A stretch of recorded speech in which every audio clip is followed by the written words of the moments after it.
Hello, good morning. Welcome to my channel Advik mom. कशा आहात तुम्ही सर्व? अपेक्षा करते मस्त आणि मजेतच असाल. तर आज तर मी तुमच्यासोबत छान रेसिपी शेअर करणार आहे आणि पॅकेटवरून तर तुम्हाला दिसलंच आहे की मी काय शेअर करणार आहे. तर आज आपण बनवणार आहोत छान असा मस्त ढोकळा. तर वेळ न घालवता व्हिडिओला सुरुवात करूया.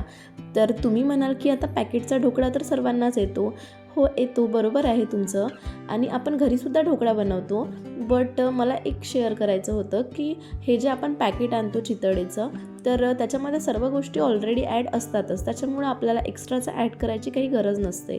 बट काय होतं की जर आपल्याला व्यवस्थित असं छान टेक्स्चर आणायचं असेल, तर सपोज आपण 1 वाटी जर ते पीठ घेतलं किंवा अर्धी वाटी ते पीठ घ्यायचं आणि त्याच्यामध्ये 1 वाटी रवा ॲड करायचा.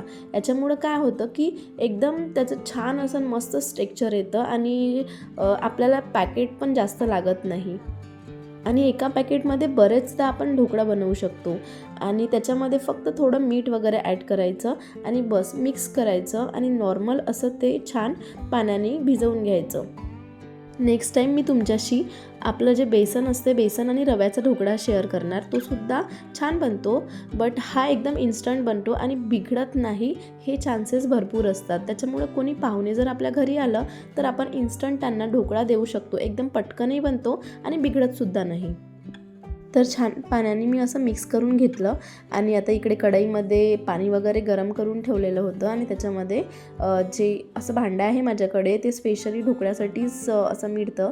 तर त्याला आधी मी तेल वगैरे लावून घेतलं आणि नंतर मग त्याच्यामध्ये सर्व जे आपण भिजवलेलं होतं ढोकळ्याचं पीठ, ते सर्व त्याच्यामध्ये टाकून घेतलं आणि सोबतच तो 10 मिनिटात बनतो. त्याच्यावरती एक ताट वगैरे झाकून ठेवलं आणि इकडे साईड बाय साईड मग मी त्याच्यावरती जे आपण ॲड करतो त्याची प्रिपरेशन करून घेते. तर त्यासाठी मी 2 मिरच्या वगैरे घेतल्या आणि सांबार वगैरे कापून घेतला आणि तोपर्यंत माझा ढोकळा पण रेडी झालेला होता. बघू शकता तुम्ही किती छान दिसत आहे.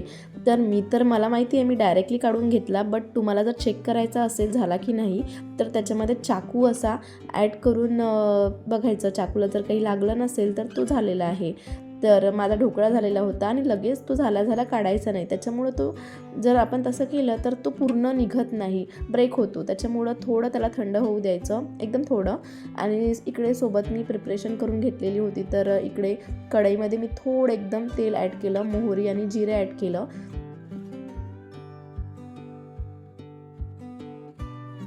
मोहरी आणि जिरे चांगलं झाल्यानंतर त्याच्यामध्ये आपण मिरची वगैरे ॲड करून घेऊया आणि कढीपत्ता वगैरे जर असेल तर तो त्याच्यामध्ये ॲड करून घेऊ.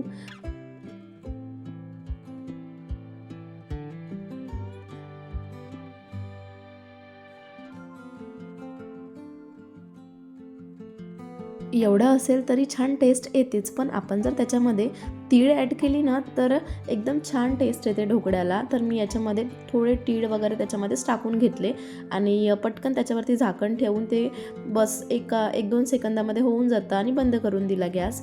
त्याच्यानंतर आता ढोकळा पण आपला थोडा थंड झालेला होता. तर चाकूने मी असं त्याला गोल फिरवून घेतलं आणि असं ताटमध्ये डायरेक्टली उलटा केला. त्याच्यामुळं तो पूर्ण असा व्यवस्थित निघाला आणि बघू शकता तुम्ही किती छान असा मस्त झालेला आहे, कुठेही काही ब्रेक नाही झाला. आणि आता आपण याच्यावरती सगळं जे आपण बनवलेलं होतं तर हे त्याच्यावरती ॲड करून घेऊया, पूर्ण स्प्रेड करून घेऊया छान व्यवस्थित आणि सांबार वगैरे टाकून आपला ढोकळा झालेला आहे छान तयार. खूप छान बनतो, तुम्ही नक्कीच ट्राय करू शकता. आणि आपल्याला मुलांच्या टिफिनमध्ये सुद्धा हा देता येतो. कोणी पाहुणे घरी आले त्यांच्यासाठी तर बनवूच शकतो आणि आपण आपला स्वतःसाठी सुद्धा बनवू शकतो. एकदम इन्स्टंट अशी रेसिपी आहे.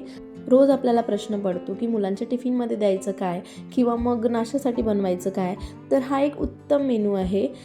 याचे छान असे मस्त काप करून घेतले. यासोबत तुम्ही दह्याची चटणीसुद्धा बनवू शकता. चटणी पण एकदम इझी आहे.